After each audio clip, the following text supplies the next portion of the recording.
नमस्कार प्रेक्षकांनो, घरोघरी मातीच्या चुली या मालिकेच्या येणाऱ्या भागामध्ये जबरदस्त असा ट्विस्ट येणार आहे.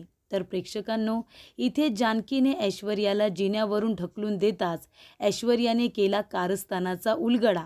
त्याचबरोबर इथे नानासाहेबांनी शहाणे वकिलांना घरी बोलवताच खूप मोठ्या सत्याचा उलगडा झालेला असतो.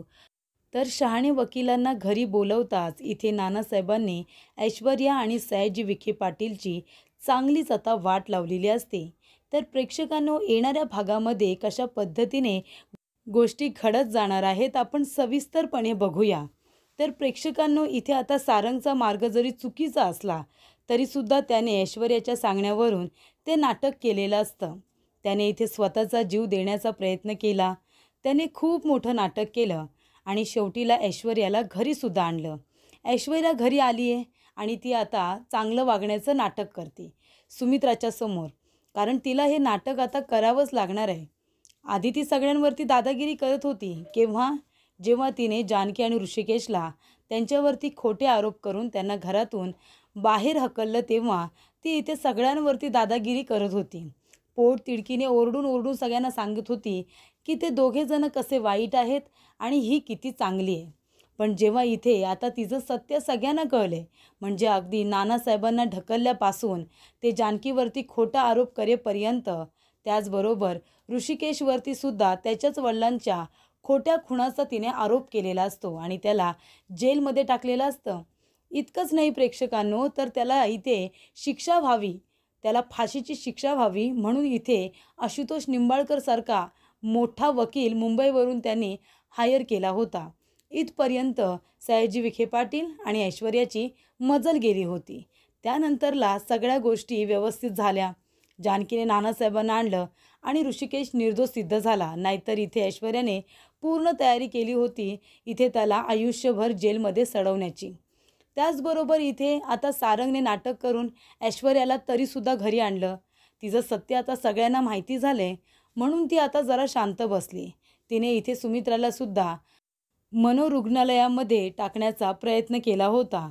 बऱ्याचशा गोष्टी तिने केल्या होत्या.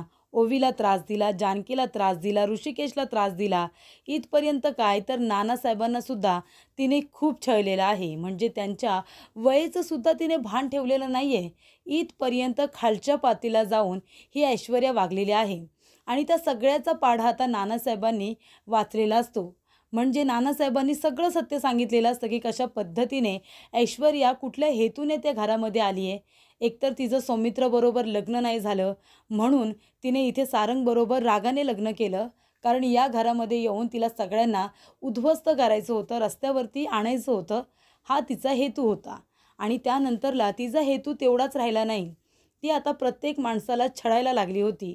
तिला त्या सगळ्यामध्ये इतकी मजा यायला लागली होती की ती एकूण एका माणसाला आता खूपच जास्त म्हणजे त्यांच्या वर्मावरती ती घाव करत होती. इतका ती त्रास देत होती.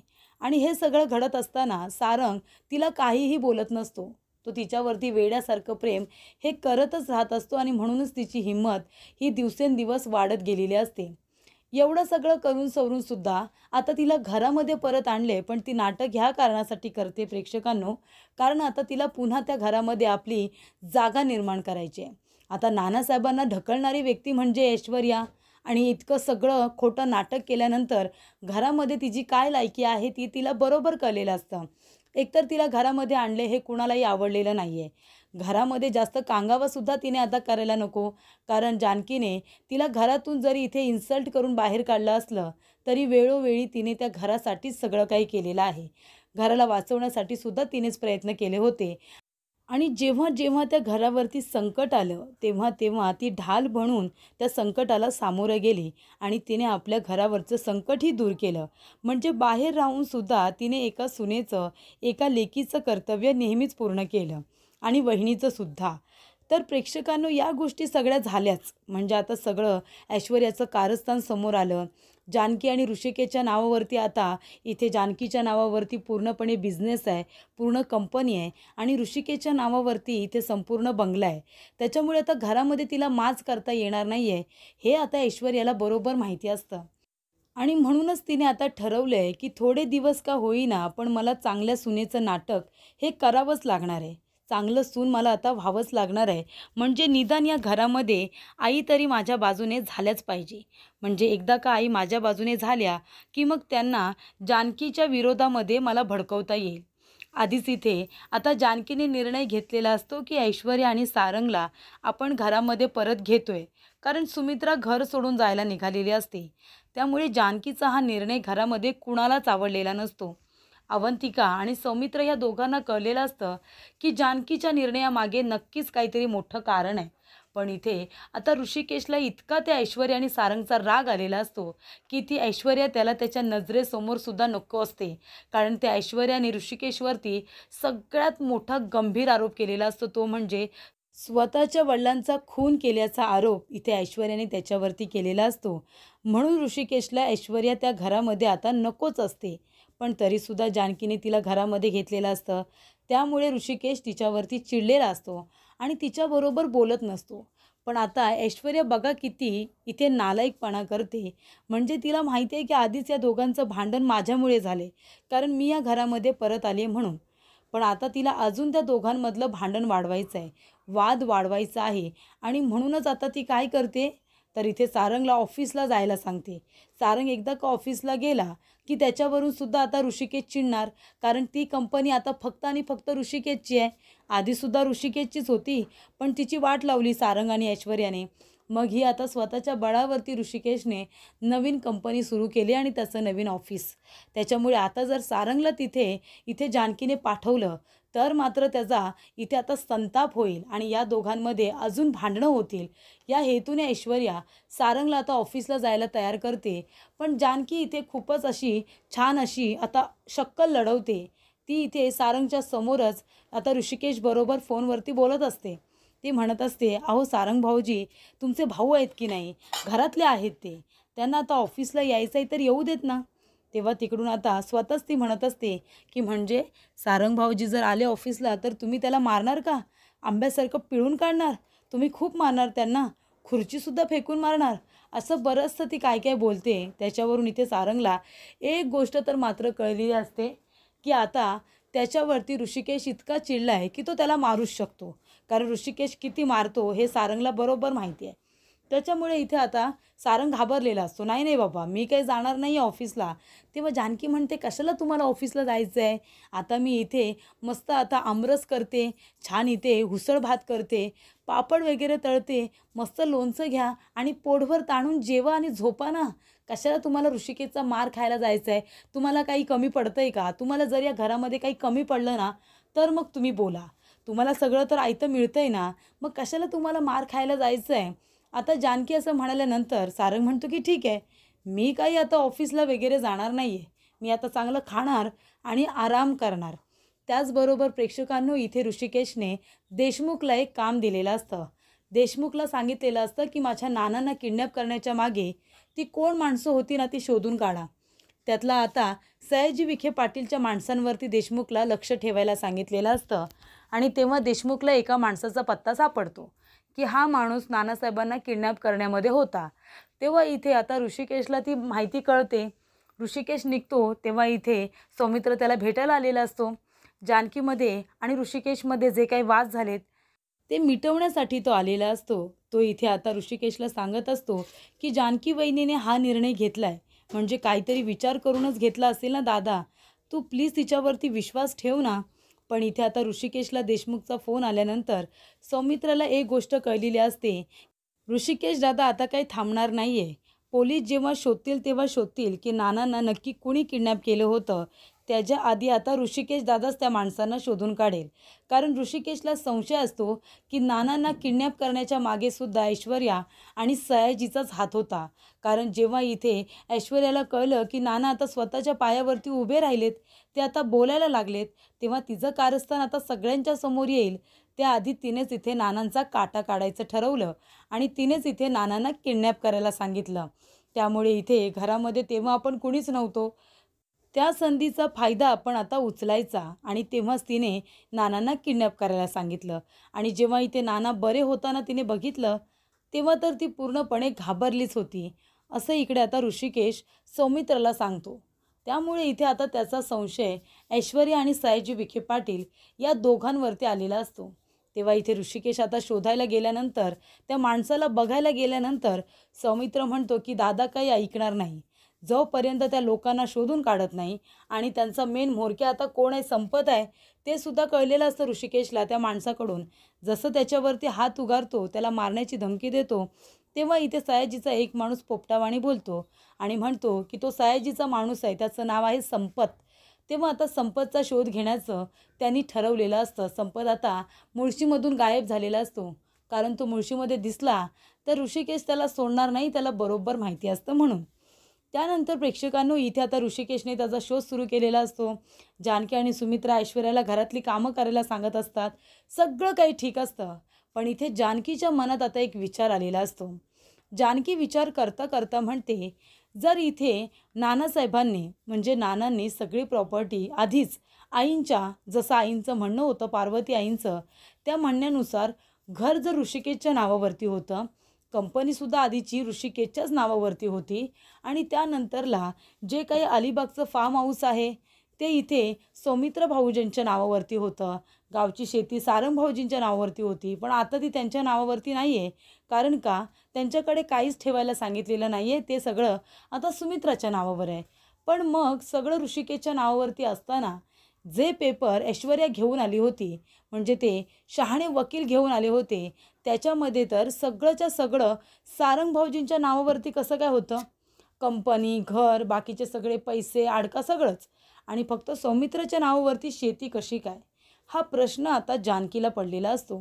तेव्हा जानकी म्हणत असते की ह्याचं उत्तर मला फक्त एकच व्यक्ती देऊ शकते, कारण का ऋषिकेशच्या वाट्याला देवघर आलेलं होतं. मग आता घरचा मोठा मुलगा करता धरता, म्हणजे ही कंपनी जर कोणी नावारूपाला आणली तर तो ऋषिकेश. मग त्याला काहीच कसं नानांनी दिलं नाही? नानांचा ऋषिकेशवरती इतका जीव आहे की ते अडचणीत आहेत हे कळल्यानंतर त्यांनी स्वतःच्या जीवाची पर्वा नाही केली. त्यांनी इथे प्रयत्न केले की माझ्या ऋषिकेशला कसं वाचवता येईल, जर मी कोर्टात पोहोचलो तरच माझा मुलगा निर्दोष सिद्ध होईल, हे नानांना माहिती होतं. आणि म्हणूनच नाना आता तडफड करत होते की कधी एकदा मी कोर्टात जातोय. हे सगळं आता जानकीला माहिती असतं. जानकी म्हणते, नानांना जाऊन आता मी ह्या प्रश्नाचं उत्तर विचारते.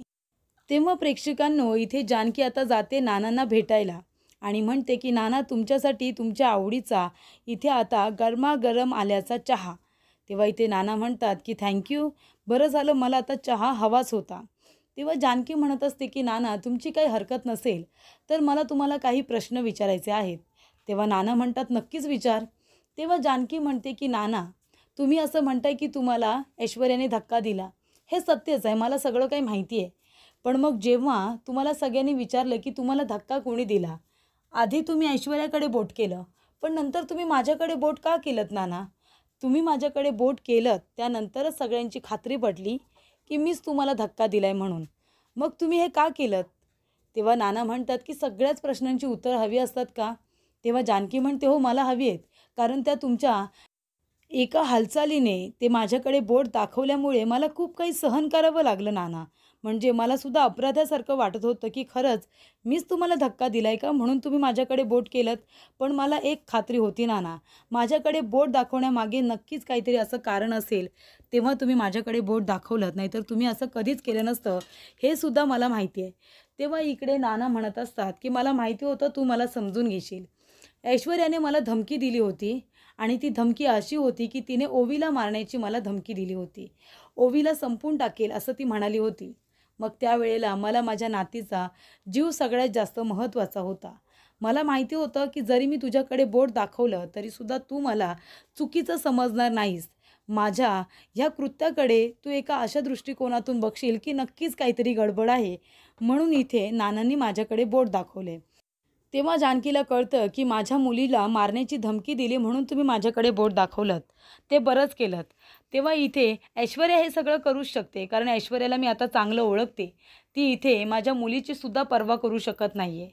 त्यानंतर प्रेक्षकांनो जानकी नानांना विचारते, मग त्या मृत्यूपत्राचं काय? तुम्ही असं म्हणताय की खरं मृत्यूपत्र तुम्ही देवघरात ठेवलं होतं आणि ज्याच्याबद्दल तुम्ही मला वारंवार सांगण्याचा सुद्धा प्रयत्न केला होता की ऋषिकेशच्या हातामध्ये जे कडा आहे त्याच्यावरती देवघराचं पासवर्ड आहे, बरोबर ना? ते तुम्ही मला किल्ली, कुलूप, कडं हे खूप वेळा सांगण्याचाही प्रयत्न केला होता. आणि ते मी केलंसुद्धा आणि ते पेपर मी तिथे घेऊन आले म्हणून आपलं घर वाचलं. पण मग शहाणे वकील जेव्हा आले होते, जेव्हा तुम्ही आजारी होतात, तेव्हा त्यांनी एका मृत्यूपत्राचं वाचन केलं होतं. त्याच्यामध्ये तर सगळंच्या सगळं म्हणजे अगदी कंपनी, घर सगळंच तिथे सारंग भाऊजींच्या नावावरती कसं काय त्यांनी केलं होतं? आणि त्यांना विचारलं तर ते म्हणाले, की "हे सगळं नानासाहेबांनी मला करायला सांगितलंय. नानासाहेबांनी जसं सांगितलंय तसं त्यांनी मृत्यूपत्र तयार केलंय. मग हे सगळं काय आहे नाना? शहाणे वकिलांनी ते मृत्यूपत्र का तयार केलं असेल?" तेव्हा नानासाहेब म्हणतात, की "मला असं वाटतं या सगळ्यामध्ये सुद्धा त्या ऐश्वर्याचं आणि सयाजीचंच डोकं असेल. अगं या सारंगला काय कळतंय गं जानकी?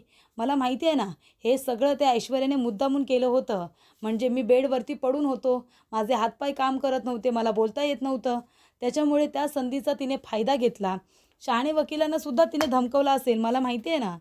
तेव्हा इथे आता जानकी म्हणते, "नाना बरोबर बोलताय तुम्ही. ही गोष्ट माझ्या का लक्षात नाही आली?" तेव्हा इथे नाना म्हणतात, "ते मृत्यूपत्र खोटंच होतं.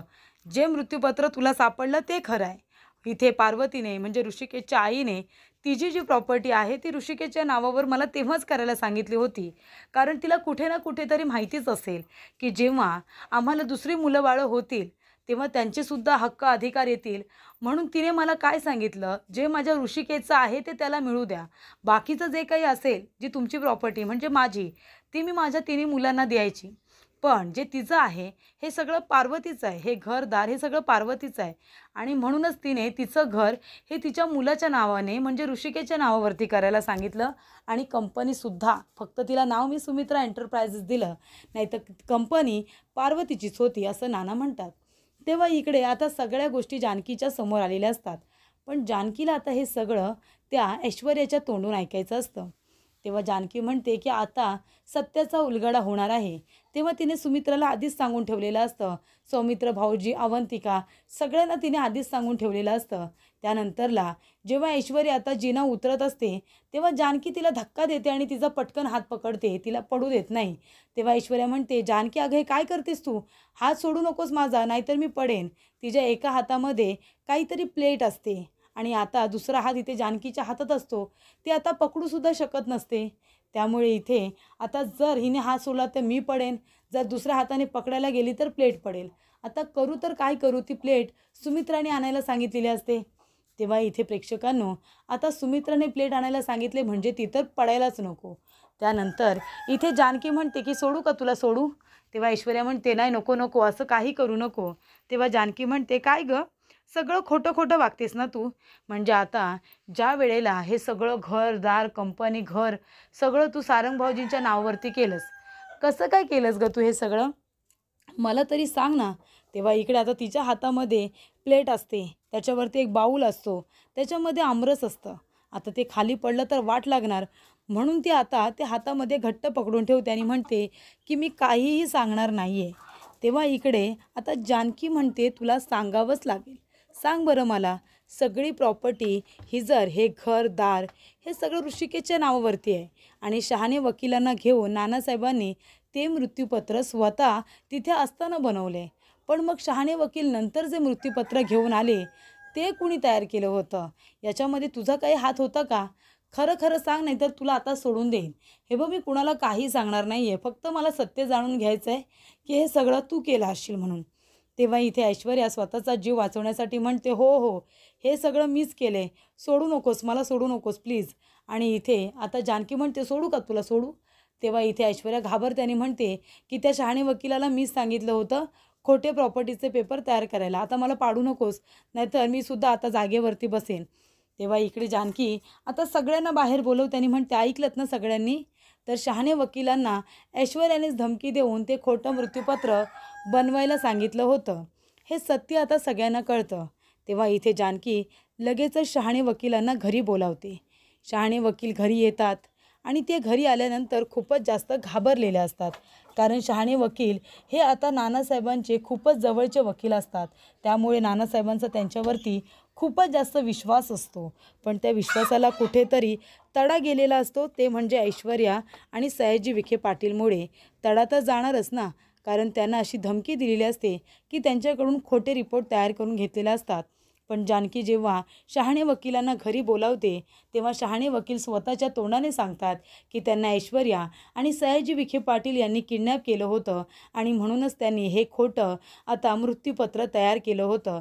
त्यामुळे खूप मोठ्या सत्याचा उलगडा होतो.